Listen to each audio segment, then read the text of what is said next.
Welcome back to News Channel 3. Nothing says I love you like a conversation about finances. It may not seem romantic, but avoiding it could cost you the relationship. Money issues, one of the leading causes of divorce. And financial professional Tony Zimmer with Catamaran Financial Group is here this morning to teach us the 5 secrets of a financially happy relationship. Tony, good morning to you. Good morning.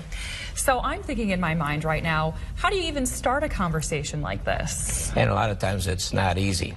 We got to understand that we're all individuals. We have different priorities. We have different things in our mind. But you got to start a conversation. And what we suggest is you sit down and you do it twice a year, not just once or once in a blue moon. You got to get it down and make that conversation and recommit to whatever strategies that you put together. How serious do you have to be in your relationship and to even have this conversation? Should you be engaged? Should you be seriously dating, or is this just a kind of a marriage issue? It's definitely not just a marriage issue. If there's a commitment of some type, whether you're engaged or living together and you're committed to each other, that's all it really takes, because finances do get in between. But the more serious the relationship, marriage included obviously, that's the one where you really got to make sure the lines of communications are open, because otherwise it'll get you into trouble. Okay, so Tony, you have 5 tips for us this morning on how to have a happy marriage financially. Let's start off with number 1 on finding compromise. Yeah, you got to start a compromise. As I mentioned before, we're all different people, and so we all have different values. Other things are important. Matter of fact, on our website, on CatamaranFinancialGroup.com, we have a compatibility quiz that we have given to our clients.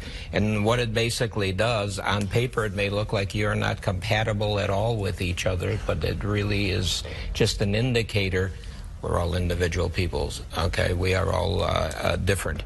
And so what we need to do is just come to a common ground. We need to set our priorities. We need to know what's important to each other.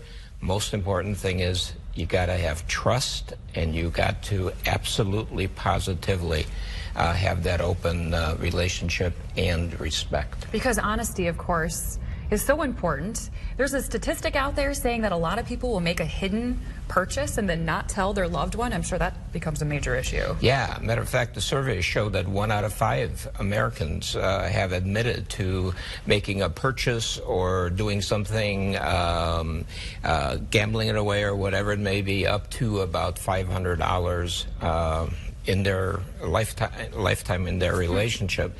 And so here's the problem with that. It's not so much the $500, it's the level of trust is now broken. Right, because you feel like you've been cheated on in a way. Absolutely. It's almost as painful as having an affair. And finally, Tony, I assume that canceling out debt is so important. Well, yeah, it always is. As you mentioned at the beginning, the key to it is the key to having a happy relationship is controlling those finances. Nothing breaks a marriage more than financial issues. So you got to get it in control.